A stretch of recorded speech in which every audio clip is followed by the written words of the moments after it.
오늘 은혜 받으신 하나님의 말씀을 봉독해 올리겠습니다. 신약성경 누가복음 22장 39절로 43절에 있는 말씀입니다.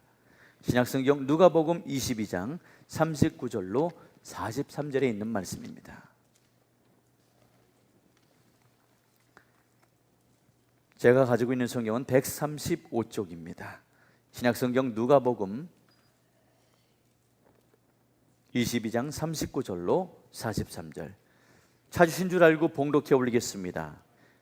예수께서 나가사 습관을 따라 감람산에 가시매 제자들도 따라갔더니 그곳에 이르러 그들에게 이르시되 유혹에 빠지지 않게 기도하라 하시고 그들을 떠나 돌 던질 만큼 가서 무릎을 꿇고 기도하여 이르시되 아버지여, 만일 아버지의 뜻이거든 이 잔을 내게서 옮기시옵소서.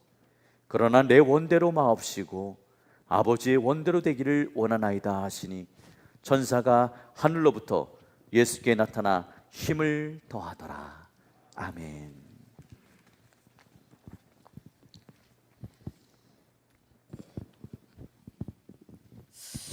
자, 한번 옆에 분과 한번 우리 축복하며 인사하도록 하겠습니다. 날도 더운데 은혜라도 시원하게 받읍시다.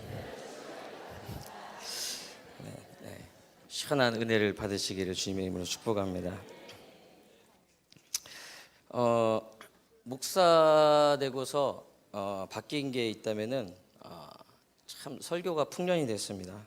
풍년도 이런 풍년이 없습니다. 제가 이제 관리 쪽에 있고 이제 유치부를 담당하다 보니까 사실 이렇게 강단에서 이렇게 본당에서 이렇게 설교할 일이 이렇게 많지 않다 보니까 그렇게 뭐 이렇게 신경을 안 썼는데 목사 되고 나서 이번 주말에도 벌써 월삭 새벽 예배, 그다음에 영천 설교, 그다음에 주일 예배, 지금 또 끝나면은 유치부 예배, 다음 주에 또 새벽 예배, 다음 주 수요일 예배. 아주 그냥 설교가 풍년도 이런 풍년이 없습니다. 너무나 감사합니다. 또 한 가지는 제가 되게 내성적인 사람입니다. 이렇게 보시면 아시겠지만 되게 부끄러움이 많고 말을 잘 못해요. 이렇게 어디 가서. 그런데 자꾸 이제 강당에 서신 분들이 옆에 분과 인사하라고 앉아 있으면 사실 민망하거든요. 근데 여기서 좋은 건 하나는 저는 시키고 남들이 하는 거 볼 수가 있잖아요. 목사 되고 가장 좋은 게 그겁니다. 아주 스트레스가 확, 설교 준비했던 그 스트레스가 확 풀립니다. 다시 한번 인사하도록 하겠습니다. 날도 더운데 은혜라도 시원하게 받읍시다. 오늘 시원한 은혜를 받는 하루가 되시길 바랍니다. 자, 오늘 본문 말씀의 내용은 여러분께서 너무나 잘 알고 계신 내용입니다. 예수님께서 십자가에 달리시기 전에 감람산에 올라가서 제자들과 함께 기도한 그 내용입니다. 특히 오늘 본문의 42절의 말씀은 우리가 기도할 때 어떤 취해야 될 바른 자세, 기도에 대한 그 모범적인 사례로 소개가 되기도 합니다. 근데 오늘 저는 조금 눈을 돌려서 39절에 있는 그 습관이라는 단어에 주목을 했으면 합니다. 우리가 흔히 이제 42절 말씀에 많이 은혜를 받지만은 잠깐 우리의 시선을 돌려서 습관을 따라 감람산에 가심에 이 단어에 좀 제가 묵상을 하면서 그 받은 은혜를 같이 나누고자 합니다. 예수님께서 감람산으로 올라가셨습니다. 왜 올라가셨을까요? 확실히 참 제가 여기 앉아 있어도 마찬가지인데 강단에서 뭘 물어보면은 다 아는 건데도 답이 안 나와요. 그죠? 정말 너무 쉬운 건데 그러면 담임 목사님 식으로 한번 물어보겠습니다. 예수님께서 왜 감람산에 올라가셨을까요? 1번 니시 산악회가 아니라 2번 밤 따러 3번 기도하러. 뭘까요? 기도. 다 아는 거잖아요. 근데 희한하게 강단에서 물어보면 대답을 못해요. 저도 마찬가지입니다. 이게 아래에 있을 때 대답을 못하는데 제가 올라와서 경험해 보니까 맞네요. 확실히. 기도하러 가셨습니다. 그런데 그 기도가 십자가의 고난을 앞두고 어떤 예수님께서 작정을 하시고 아니면 뭐 특별 뭐 기도로 우리 흔히들 하는 무슨 고난 주간 특별 예배 아니면 특별 새벽기도 이런 식으로 어떤 특별한 그 마음을 가지고 그 기도하러 올라가셨던 게 아니라 오늘 말씀 보면은 습관을 따라 올라가셨다라고 말씀을 하고 있습니다. 예수님께서 그 이 사복음서에 보면은 그 기도하셨던 내용들이 참 많이 나와 있습니다. 제가 조금 그 읽어드리자면은 마태복음 14장 23절 무리를 보내신 후에 기도하러 따로 산에 올라가시니라 저물매 거기 혼자 계시더니 마가복음 1장 35절 새벽 아직도 밝기 전에 예수께서 일어나 나가 한적한 곳으로 가사 거기서 기도하시더니 마가복음 6장 46절 무리를 작별하신 후에 기도하러 산으로 가시니라 누가복음 5장 16절 예수는 물러가사 한적한 곳에서 기도하시니라 누가복음 6장 12절 이때 예수께서 기도하시러 산으로 가사 밤이 새도록 하나님께 기도하시고 그러니까 예수님께서는 기도를 어쩌다 한번 아니면 뭐 큰일을 앞두고 이렇게 작정을 하고 한번 이렇게 하신 것이 아니라 기도를 계속 습관적으로 자주 하셨다는 것을 우리가 알 수가 있습니다.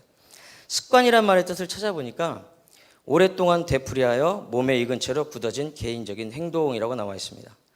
우리가 흔히 뭐 몸이 기억하더라 아니면 뭐 몸이 먼저 반응하더라 이런 표현들을 하지 않습니까? 그 딱 표현이 맞는 게 생활의 달인이라는 그 프로그램이 있지 않습니까? 근데 저도 이제 가끔씩 그거를 일부러 찾아서 볼 때도 있어요. 너무 신기하거든요. 보면은 너무 신기하지 않습니까? 그 요즘은 근데 이제 하도 달인이 많이 나와서 할 게 없는지 이제 맛집 찾아다니는 걸로 많이 하는 것 같은데 예전에는 제가 지금 딱 기억나는 게 그 솜잎을 만드시는 분인데 솜이 이렇게 나오잖아요. 그럼 막대기 2개 가지고 예를 들어서 뭐 500g 하면은 어디 탁 접어서 탁 끊으면은 정확히 500g이 나와요. 그 초밥 만드시는 분들 한 손으로 초밥 딱 만들어서 딱 놓으면은 밥알 개수가 뭐 275개 그러면 진짜 세 보면 275개가 딱 맞고 그 보는 재미가 너무 신기하잖아요. 그러니까 계속 그것을 반복해가지고 그것이 완전히 그냥 몸에 익은 거죠. 어느 정도 지으면은 이게 몇 개다, 몇 g이다 이게 그냥 나오는 거죠. 그러니까 예수님께서 습관을 따라 기도를 하셨다는 것은 그러니까 예수님에게 있어서 기도가 그렇게 몸에 밴 습관이었다는 것을 말씀하고 있는 것은 아닌가 생각을 하게 됩니다.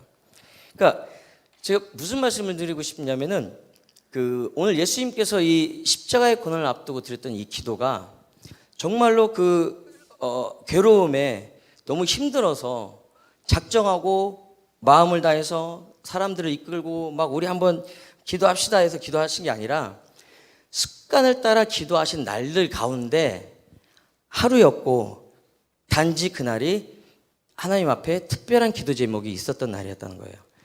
그러니까 오늘 이 습관을 따라 이 말씀은 제가 이 말씀을 이렇게 묵상하면서 딱 그 받았던 은혜는 뭐냐면은 예수님이 힘든 고난을 앞두고 정말로 마음이 너무 괴로워서 하나님 앞에 막 살려달라고 이렇게 기도하시려고 작정하신 게 아니라 습관을 따라 드렸던 날들 중에 하나였고 단지 그날이 특별한 기도 제목이 있었던 날이었구나라는 걸 느꼈다는 겁니다. 우리가 하나님 앞에 그 잘 될 때는 기도 안 하다가 뭐 깨지고 뭐 넘어지고 엎어지면은 그때 하나님 앞에 천부의 의지 없어서 손 들고 나오거나 아니면은 잘 될 때는 하나님 감사합니다 했다가 또 그게 엎어지면은 나한테 왜 그러시냐고 그 옛날 그 미다리 아빠처럼 왜 그러세요 하면서 하나님 앞에 짜증내고 또 이렇게 얘기를 하면 어떤 분들은 에이 그건 예수님이니까 그렇지 솔직히 너무 괴롭고 힘들면은 기도조차 안 나온다고 예수님이니까 그렇게 하시지라고 얘기를 합니다. 물론 예수님은 하나님이십니다. 하지만 동시에 우리와 똑같은 인간이시기도 했습니다. 예수님께서 인간의 모습으로 오신 이유는 우리의 모든 질고를 친히 담당하시고 그리고 그것을 통해 우리의 모든 아픔과 슬픔을 이해하시고 유래해 주시기 위함인 것을 기억하시길 바랍니다. 우리에게 뭐 좀 있어 보이려고 어떤 막 폼나게 보이시기 위해서 흉내만 내신 것이 아니라 예수님은 정말로 친히 그 질고를 다 감당을 하셨습니다. 우리를 위해서. 예수님이라 쉽게 감당하셨다? 이렇게 쉽게 생각하시고 쉽게 말씀하시면은 큰 오산이라는 겁니다. 지금 예수님의 상황을 보면은 그러니까 예수님께서 지금 이 감람산에 기도하러 올라오시기 전까지의 상황을 보면은 사실 예수님이 십자가의 고난을 감당함에 있어서 도움이 될 만한 상황은 하나도 없습니다. 한번 생각을 해보세요.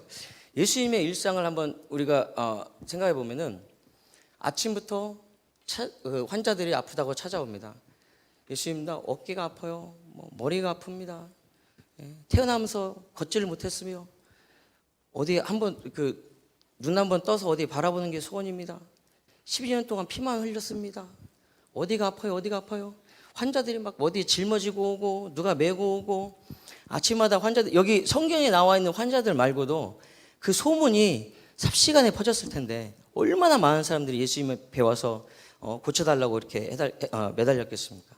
또 예수님의 말씀을 들으려고 사람들이 또 구름대처럼 몰려오고 그렇잖아요. 그 혈루병을 앓던 여인이 예수님께 가까이 가기 힘들어서 옷자락이라도 한번 만지면 얼마나 사람들이 둘러싸여 있으면 그렇겠습니까? 삭개오가 예수님 보려고 나무 위까지 올라갔잖아요. 그러니까 찾아오는 병자들, 둘러싸인 사람들, 그리고 제자들은 어떻게 해서든 자리 한번 차지해 보려고 자기들끼리 싸우고 엄마까지 데려오고 그리고 제 표현은 좀 그렇게 했지만 서기관과 바리새인들, 제사장들은 틈만 나오면 예수님을 죽이려고. 그러니까 예수님의 하루하루는 정말 스트레스였을 거예요. 정말 피곤한 하루하루를 보내셨을 겁니다. 아침부터 찾아온 사람들, 자기를 노리는 사람들, 저녁이 되면 아주 몸이 그냥 녹초가 되지 않았을까 이런 생각을 하게 됩니다. 그렇다고 예수님이 체질적으로 건강하셨던 것도 아닌 것 같아요. 그죠? 드신 게 잘 드신 것도 아니고 저처럼 고기를 좋아하셔가지고 저는 고기를 되게 좋아합니다. 그냥 참고하시라고요. 이렇게 생색을 내려는 건 아니고요. 참고하시라고. 고기 굉장히 좋아합니다. 등급 안 가립니다. 고기면 좋습니다. 좀 군내만 안 나게 잘 조리하시면은 잘 먹습니다. 자, 그러니까 예수님은 정말로 피곤하셨을 거라는 거죠. 저 같은 경우도, 그러니까 저는 이제 특성상 주말이 바쁘잖아요. 금요일부터 이렇게 바쁜 일이 겹치다 보면은 금요일, 토요일, 주일까지 그 피곤이 이렇게 이어집니다.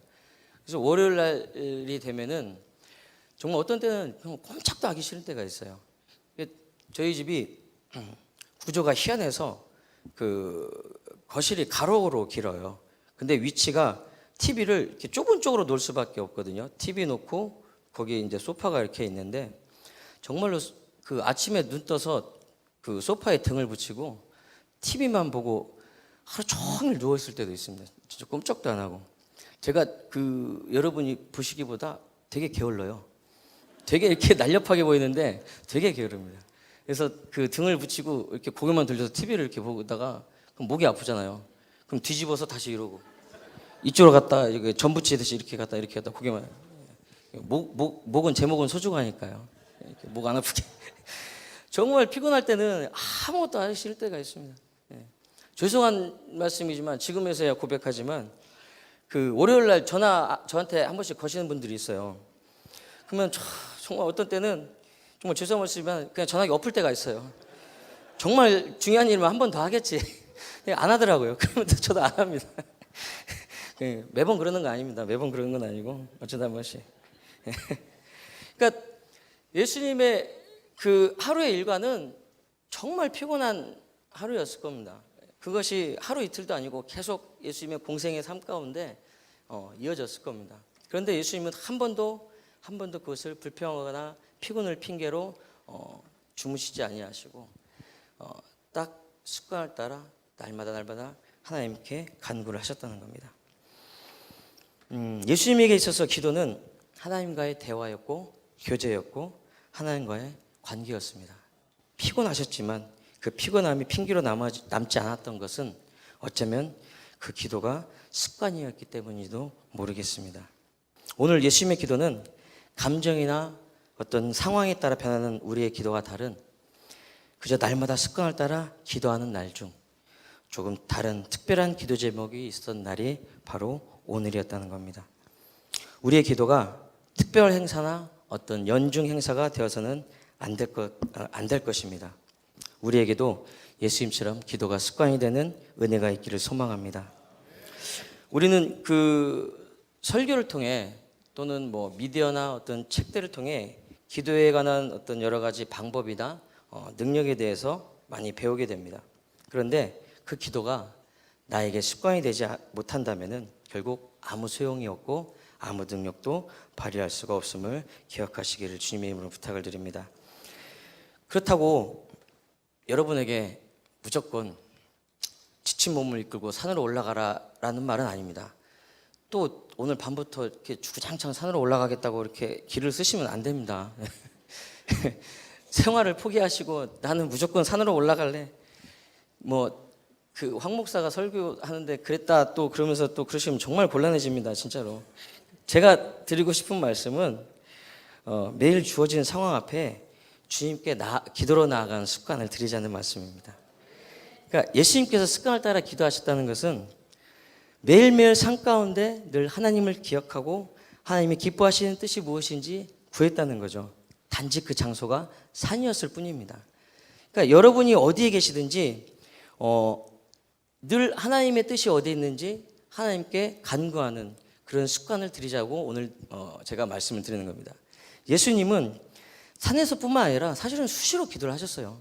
축사하실 때, 귀신을 쫓을 때, 병 고칠 때, 죽은 사람 살릴 때 예수님은 삶 가운데 늘 닥쳐온 상황에 늘 기도로 먼저 하나님 앞에 간구하며 나아가셨다는 겁니다. 그러니까 그 예수님께서 원하시는 그 습관을 따라 기도하는 것은 어쩌면은 매일매일 맞닥뜨리는 힘겨운 상황 가운데 내 생각, 내 의지, 혹은 내 고집, 또 내 혈기 이런 것들을 다 내려놓고 내 경험 이런 것들을 다 내려놓고 하나님 뜻을 구하는 기도가 아닐까 생각을 해봅니다. 그러니까 우리가 생각해 보면은 일터나 가정에서 막 말로 또 뭐 우리 표정으로 막 화를 내면서 어떤 행동으로 남에게 상처 주고 막 대적하고 싸우다가 저녁에 밤에 돌아와서 산으로 올라가가지고 주야 저것들이 나를 마음 아프게 하고 주야 저 독사의 자식들이 나를 괴롭게 하고 그리고 다음날 가면 또 싸우고 신경질 내고 또 그러다 와가지고 주야 저같이 억울한 사람이 어디 있습니까? 입장 바꿔놓고 여러분이 하나님이라면 그런 기도를 들어주시겠냐 말이에요. 그러니까 우리가 날마다 우리 삶 가운데 습관적인 기도라는 것은 하나님 앞에 이 상황이 내게 주어진 상황이 하나님 정말로 내 뜻과 맞지 않지만 아니면은 하나님의 뜻이 어디 있습니까?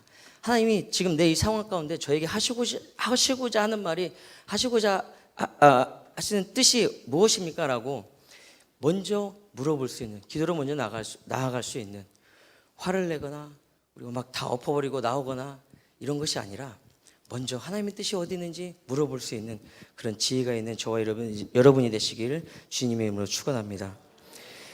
그러니까 우리가 그렇게 매일매일 습관을 따라 기도하는 삶을 살다 보면은 어떤 날은 하나님의 은혜가 너무나 감사해서 눈물 흘리며 기도하는 날도 있을 것이고 어떤 날은 정말 마음이 아파서 괴롭지만 하나님의 위로를 바라보며 또 하나님 앞에 간구하며 나가는 날도 있을 거고 어떤 날은 너무나 평범하고 뭐 그냥 지루하리만큼 아무것도 없었던 날이에요. 그런데 그런 평범한 날 가운데서도 하나님의 주신 은혜를 기억하면서 또 하나님 앞에 기도로 나아가고 날마다 기도의 습관을 따라 기도하는 여러분의 삶 가운데 그런 하나님의 깊은 교제가 있다면은 하나님께서 우리에게 말씀하시고 우리에게 나아갈 방향을 또 하나님의 기뻐하신 뜻이 어디 있는지 우리에게 분명히 가르쳐 주시리라 믿습니다.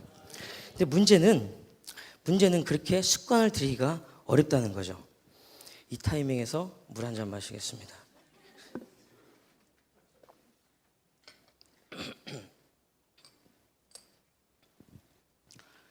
침으로 마른 혀를 바르는데도 한계가 찾아왔습니다.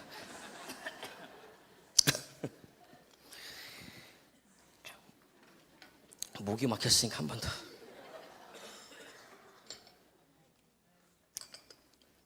문제는 정말 그렇게 습관을 들이기가 어렵다는 거죠. 희한하게 좋은 습관은 참 들이기 어려운데 나쁜 습관은 왜 이렇게 잘 드는지 모르겠어요. 심지어 그 안 좋은 습관은 대물림까지 되더라고요. 제가 이제 딸을 3명을 기르는데 딸만 셋인데 이게 우리가 왜 자녀들에게 그 바라는 그런 모습들이 있잖아요. 이렇게 딱 보면은 아침에 딱 일어나면 아버님 일어나셨습니까? 그래. 오늘은 뭘 하려고 그러느냐? 공부를 해볼까 합니다. 아 그래. 너무 무리하는 거 아니냐? 아닙니다. 아버님의 은혜에 보답하기 위해서라면. 뭐 이런 그 정말 아이들이 좀 알아서 좀 잘하고 이렇게 좀 공부할 때 공부하고 놀 때 놀고 잘 때 자고 막 이런 좀 먹을 때 잘 먹고 이런 그 바라는 그림들 있잖아요. 그런데 정말 지지리도 말을 안 들어요. 막 악을 쓰고 소리 지르고 나중에는 나가 끝까지 그때뿐이지 정말 안 들어요. 그리고 그 정말 그 제 안 좋은 모습들 제가 저를 아니까 저의 좀 안 좋은 모습들이나 안 좋은 습관은 안 닮았으면 하는 그런 모습들이 있거든요. 그런데 그런 가르치지도 않는데 여지없이 똑같이 하고 있더라고요, 저한테. 어느 날 딱 보고 있는데 기가 차 말이 안 나올 정도로 저의 안 좋은 모습을 그대로 똑같이 하고 있는 거예요. 또 웃긴 게 뭐냐면은 제가 이제 딸아이한테 큰애한테 뭐라고 하잖아요. 그러면은 걔가 둘째한테 똑같이 뭐라고 해요. 뭐 토시가 문제가 아니라 제 톤도 하나도 안 틀리고 성대모사를 그렇게 잘하는 줄 몰랐어요. 우리 딸들이 재주가 기가 막힙니다. 그럼 둘째는 그거 듣고 막내한테 똑같이 합니다. 어떻게 그렇게 똑같이 하는지 보고 있으면 기가 막혀서 혼내지도 못하겠더라니까요. 막내는 이제 어디 할 데가 없잖아요. 그러니까 저한테 와가지고 계속 낑낑댑니다. 언니가 어쩌고. 듣는 저도 짜증나고. 그러니까 참 우리가 그 말씀에도 있듯이 예수님께서 오늘 이 말씀 뒤에 보면 그 같이 이제 기도하자고 예수님께서 말씀하셨는데 제자들이 자는 모습을 보고 예수께서 이렇게 말씀하잖아요. 마음은 원이로되 육신이 약하다고 이렇게 말씀하신 것처럼 우리가 마음은 있는데 참 그게 우리 뜻대로 잘 안 되는 일들이 많이 있다는 거죠. 참 기도의 습관을 들이면 좋은데 좋은 건 우리가 알고 있는데 참 습관을 들이기가 어렵습니다. 그렇다고 해서 우리가 포기해서는 안 됩니다. 습관이 처음에는 우리가 습관을 만들지만 나중에는 습관이 우리를 만든다는 얘기가 있습니다. 힘들고 어렵지만은 그것이 습관이 된다면은 우리가 시시각각 다가오는 그 어려운 상황들, 우리를 힘들게 하는 상황 가운데 주님을 먼저 찾게 되고 그리고 주님을 그 찾는 시간은 결코 여러분을 배반하지 않을 것임을 기억하시기를 바랍니다.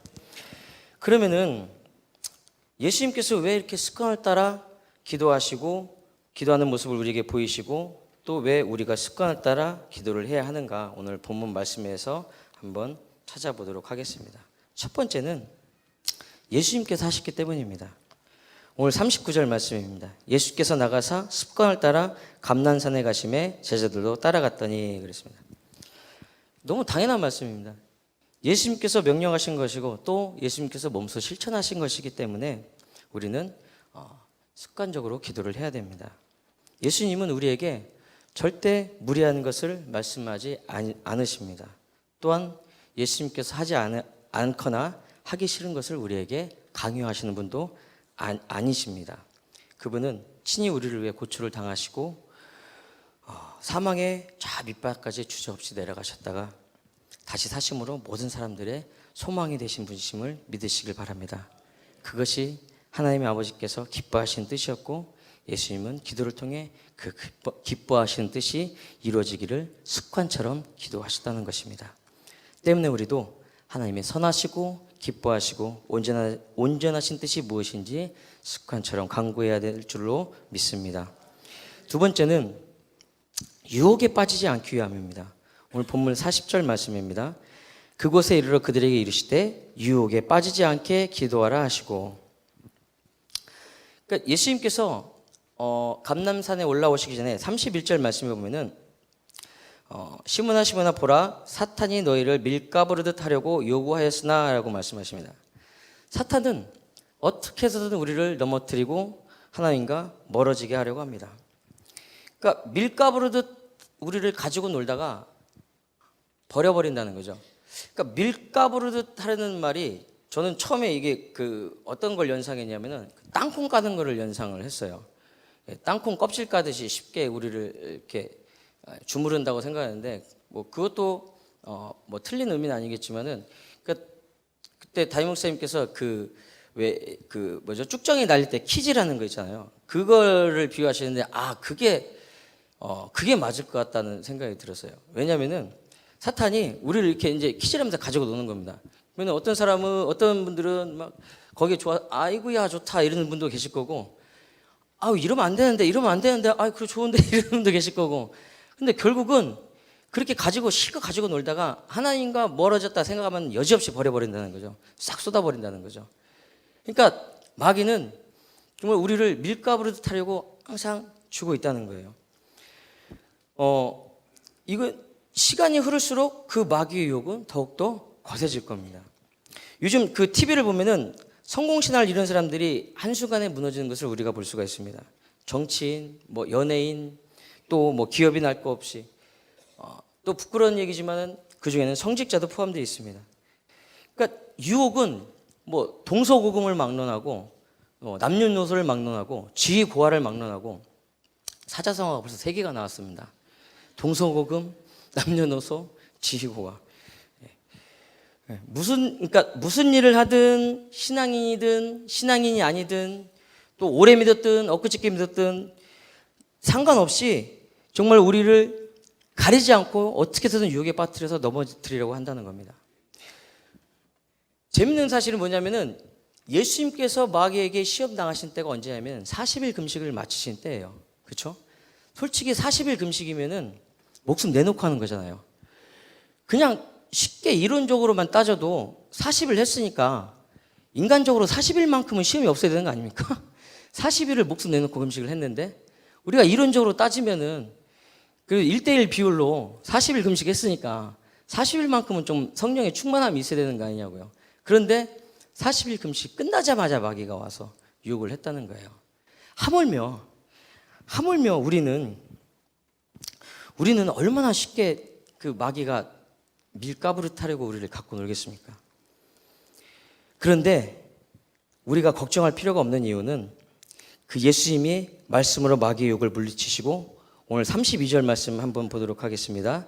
그러나 내가 너를 위하여 내 믿음이 떨어지지 않기를 기도하였느니 너는 돌이킨 후에 내 형제를 굳게 하라 그랬습니다. 예수님께서 우리의 믿음이 떨어지지 않게 기도를 하신다는 거예요. 그래서 우리가 아무 걱정할 필요가 없습니다. 그래서 답은 예수입니다. 할렐루야. 예수입니다 할 때는 아멘 하셔야 돼요. 다른 때는 몰라도 이건 아멘 하셔야 돼요. 그렇죠? 답은 예수입니다. 지금부터 제가 무슨 말을 해도 무조건 예수라고만 답하면 됩니다. 또 괜히 또 생각하다 놓치지 마시고 그냥 덮어놓고 예수라고만 하면 됩니다. 우리를 살리는 분이 누굽니까? 우리의 믿음이 떨어지지 않게 기도하시는 분이 누굽니까? 우리를 시험에 들지 않게 기도하시는 분이 누굽니까? 우리를 생명으로 이끄시는 분이 누구십니까? 우리를 천국으로 인도하시는 분이 누구십니까? 100점. 네, 예수입니다. 할렐루야. 예수님이 바로 답입니다. 그래서 예수님께서 예수님처럼 습관을 따라 기도하시는 그런 저와 여러분이 되시기를 주님의 이름으로 축원합니다. 그런데 한 가지, 예수님께서 우리의 믿음이 떨어지지 않게 기도하신다고 해서 우리가 가만히 있어서는 안 된다는 겁니다. 조금 전에 읽은 32절 말씀 후반부에 보면은 너는 돌이킨 후에 내 형제를 굳게 하라라고 말씀하고 계십니다. 그러니까 오늘 이 기도 후에 보면은 베드로가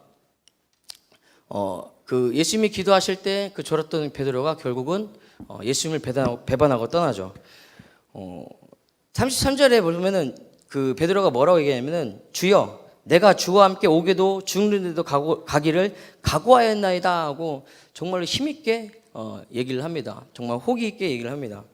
그런데 예수님께서 베드로야 내가 내게 말하노니 오늘 닭 울기 전에 내가 3번 나를 모른다고 부인하리라 라고 말씀하십니다. 정말 그 말씀처럼 3번 부인하고 베드로는 도망갑니다. 그런데 그 이후에 예수님 말씀에 순종해서 예루살렘을 떠나지 않고 간절히 기도할 때 성령이 임하고 그 성령의 능력에 따라 베드로가 예수님의 그 복음을 증거할 때 정말로 많은 사람들이 주님께 돌아오고 많은 형제들을 바로 세워서 주님께 돌이켜 세우는 그런 큰 사역을 감당한 것을 우리가 기억해야 될 줄로 믿습니다. 예수님께서 우리를 위해 중보하시고 성령님께서 우리 안에서 우리 안에서 정말 말할 수 없는 탄식으로 기도하신다고 해서 우리가 입버릇처럼 주님 회개합니다, 용서해 주세요 말만으로 끝나서는 안 된다는 겁니다. 회개한 합당한 열매를 맺어야 될 줄로 믿습니다. 요즘 우리가 담임 목사님 그 야고보서 설교를 통해서 받는 은혜가 바로 그거지 않습니까? 구원받은 사람으로서의 행함. 그렇죠? 그러니까 우리가 말로만 정말 주님 용서하여 주십시오, 용서하여 주십시오 이렇게 알고 지은지 모르고 지은지 주님 회개원이 용서해 주십시오 말로만 할 것이 아니라 정말 그 회개에 합당한 열매, 돌이켜 형제들을 바로 세우는 그런 사명을 감당해야 될 줄로 믿습니다. 성령의 충만함은 신령한 것만이 다가 아니라는 겁니다. 예수님의 제자들이 성령의 충만함을 입고 그 능력을 나타내며 그 예수님의 그 사역을 감당한 예수님의 명령하신 그 사역을 감당한 후에 일어났던 일이 뭐냐면은 사도행전 2장 그 맨 끝에 후반절의 말씀을 보면은 하나님을 찬미하고 온 백성에게 칭송을 받아 구원받는 사람들이 하나님께서 구원받은 사람들을 더하셨다라고 말씀하고 계십니다.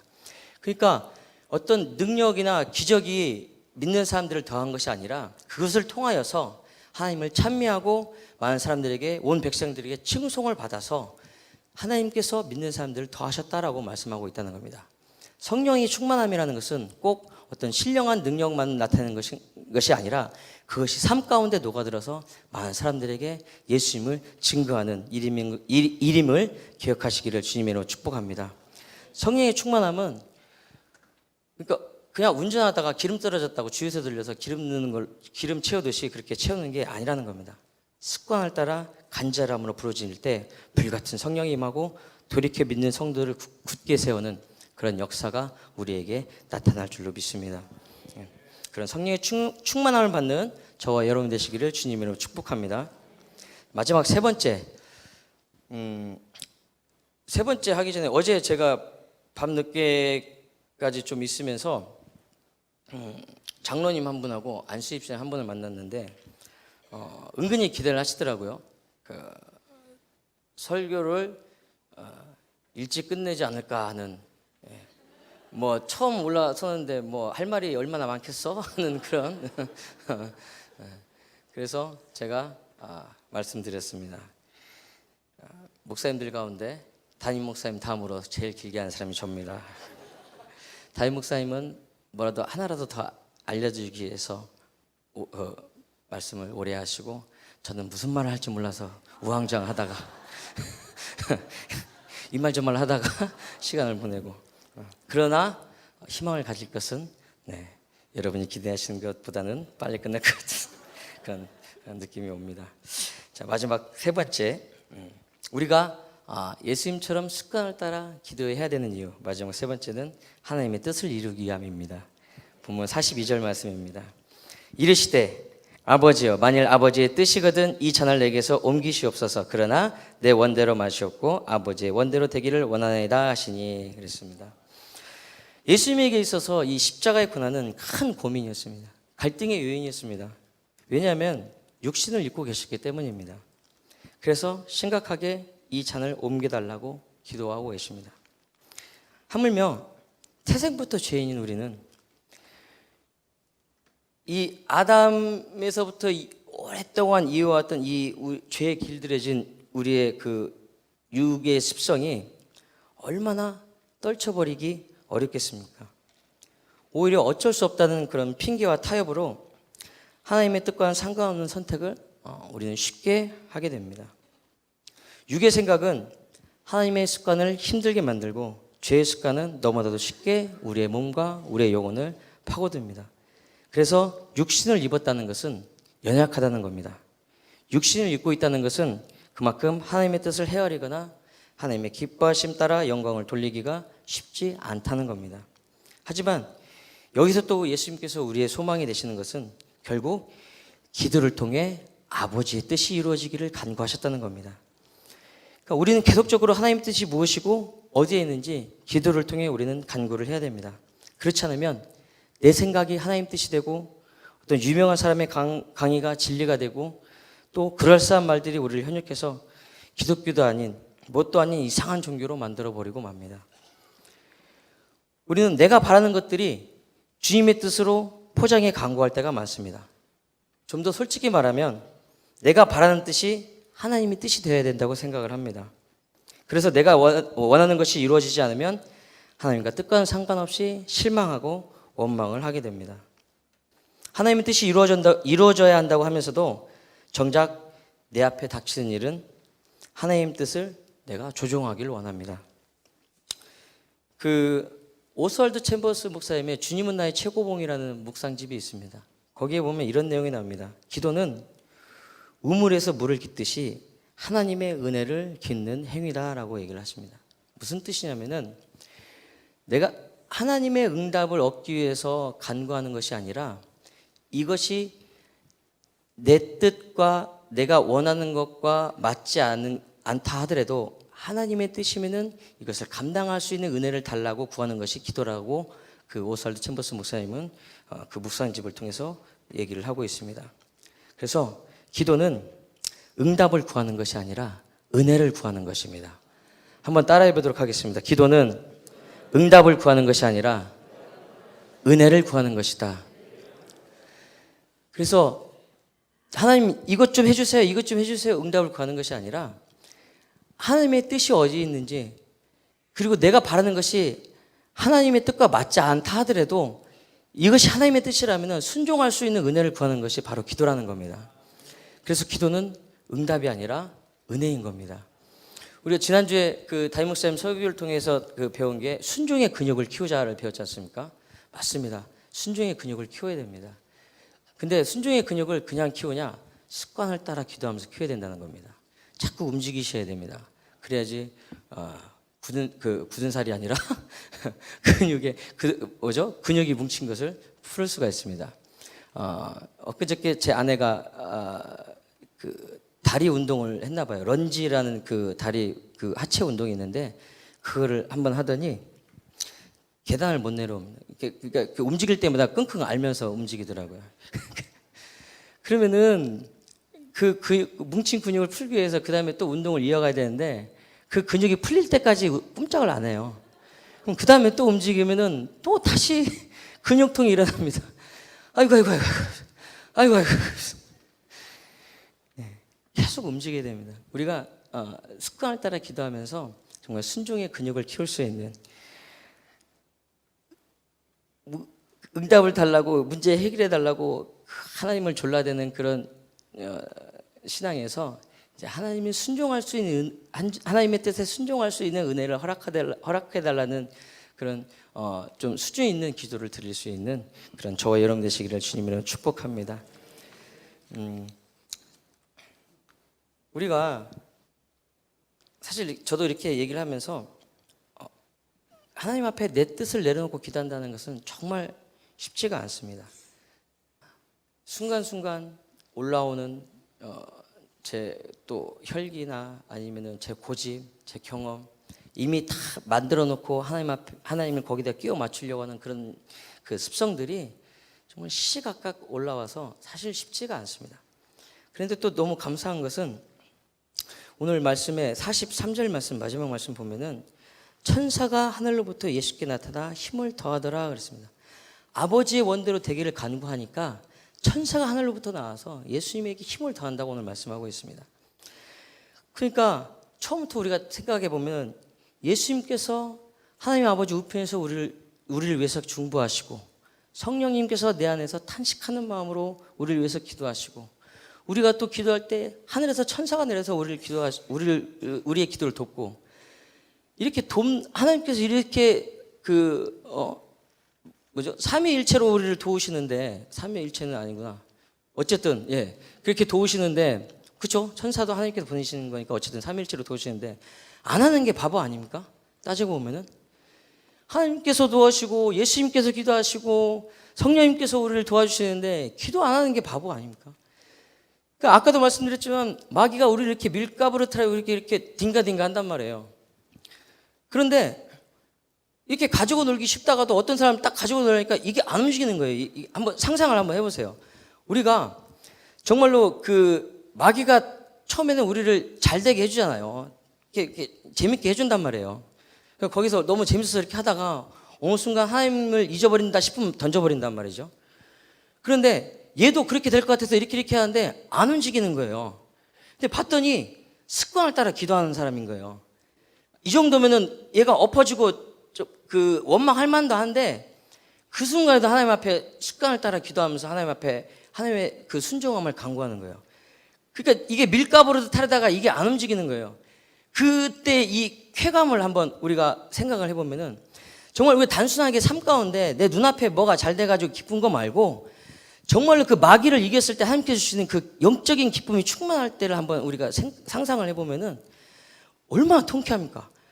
맨날 마귀한테 시달렸는데 내 신앙이 어느 정도 성장했다 싶었는데 3, 40년 믿고 50년 믿고 성장했다 싶었는데 한순간에 꼬꾸라진 내 모습을 보고 정말 비참하잖아요.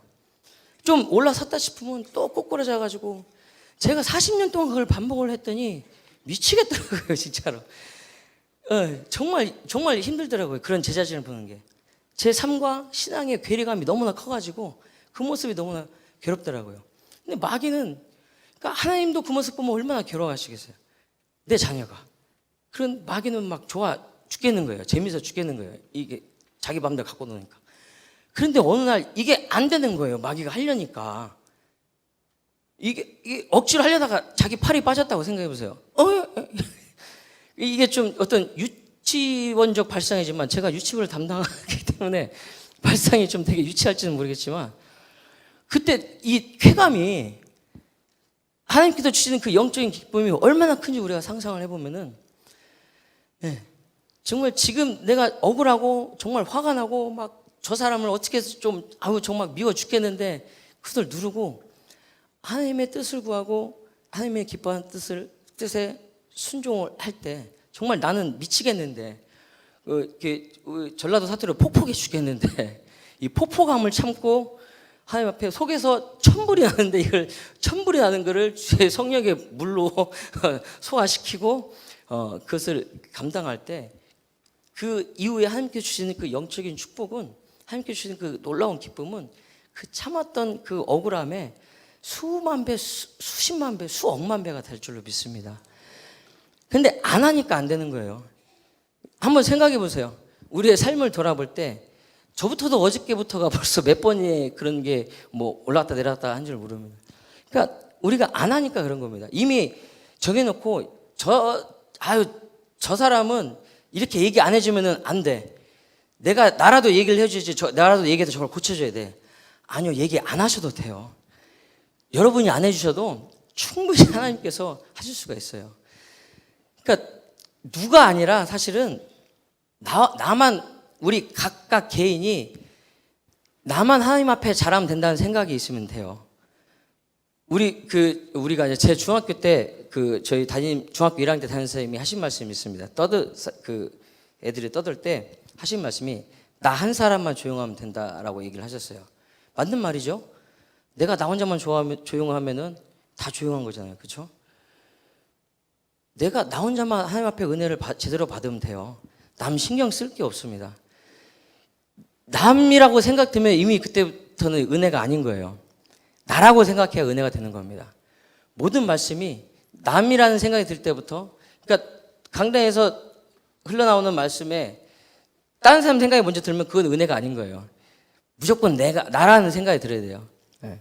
설령 그게 정말 나와 상관없는 얘기를 하더라도 어제 나에게 상처 준 사람이 똑같이 상처 준 말씀에 나왔다 하더라도, 근데 그 사람이 이 현장이 없고 나만 그 현장에 있다 하더라도 그 말씀은 나한테 하는 말씀인 거예요. 그 사람한테 하는 말씀이 아닌 거예요. 그 사람한테 하는 말씀이라 생각이 들면은 그때부터는 은혜가 아닌 겁니다. 나 한 사람이 정말 주 앞에 바로 설 때 하나님께서 우리를 위해서 하나님 우편에서 예수님께서 우리를 위해서 중보하시고 성령님께서 우리 안에 탄식하는 마음으로 기도하시고 하나님께서 천사를 보내서 우리의 기도를 도우신 그 기도를 잊지 않고 여러분 기도의 습관을 따라 기도하시는 저의 이름 되시기를 주님의 이름으로 축복합니다. 그러면은 반드시 우리를 통해 그 하나님의 거룩한 뜻이 이루어질로 믿습니다. 하나님은 정말 습관을 따라 기도하며 하나님의 뜻을 구하는 사람들을 통해 하나님의 기뻐하시는 뜻을 이루시길 원합니다. 그 한 사람이 저와 여러분 되시기를 주님으로 축원합니다. 네 명의 자녀를 둔 어머니가 어느 날 현인을 찾아가 어떻게 하면 자녀를 잘 키울 수 있겠습니까? 라고 물어봤다고 합니다. 그 현인이 그 어머니를 데리고 정원으로 나갔습니다. 그래서 정원에 심겨져 있는 나무를 하나씩 뽑아보라 그랬습니다. 네 그루의 나무가 심어져 있었는데 첫 번째 나무는 그 어머니가 딱 뽑으니까 쉽게 탁 뽑혔습니다. 두 번째 나무는 조금 힘을 주니까 그냥 또 쑥 하고 올라왔습니다. 세 번째 나무는 뽑으려니까 조금 힘들었지만 두 손으로 해가지고 이렇게 발 딛고 딱 뽑으니까 좀 힘들었지만 뽑혔습니다. 마지막 네 번째 나무는 아무리 뽑으려고 안간힘을 써도 안 뽑히더라는 겁니다. 뽑은 지 얼마 안 된 나무부터 심은 지 얼마 안 된 나무부터 심은 지 오래돼서 이미 뿌리를 깊게 박은 나무였습니다. 현이 얘기를 했습니다. 이 자녀 교육이 이 나무와 같습니다. 오랜 습관은 깊이 뿌리내려서 그것을 바꾸기가 어렵습니다. 자녀에게 좋은 습관을 갖게 하십시오. 그 습관은 시련을 만나면 더욱더 빛을 발하게 될 것입니다. 라고 말을 했다고 합니다. 습관을 들인다는 것은 정말 어려운 것이지만 한 번 들인 습관은 쉽게 없어지지 않는다는 것을 기억하시길 바랍니다. 하지만 바꿔 말하면 잘못 들인 나쁜 습관은 그만큼 또 없애기가 힘들다는 것을 우리는 기억해야 될 것입니다. 예수님은 습관을 따라 기도하시면서 우리에게 기도의 본을 보이셨습니다. 그 기도는 유혹을 이기고 하나님의 뜻을 구하는 기도였습니다. 예수님처럼 습관을 따라 기도함으로 유혹을 이기고 하나님의 기쁘신 뜻을 이 땅에 이루는 복된 성도님들이 되시기를 주님의 이름으로 축원합니다.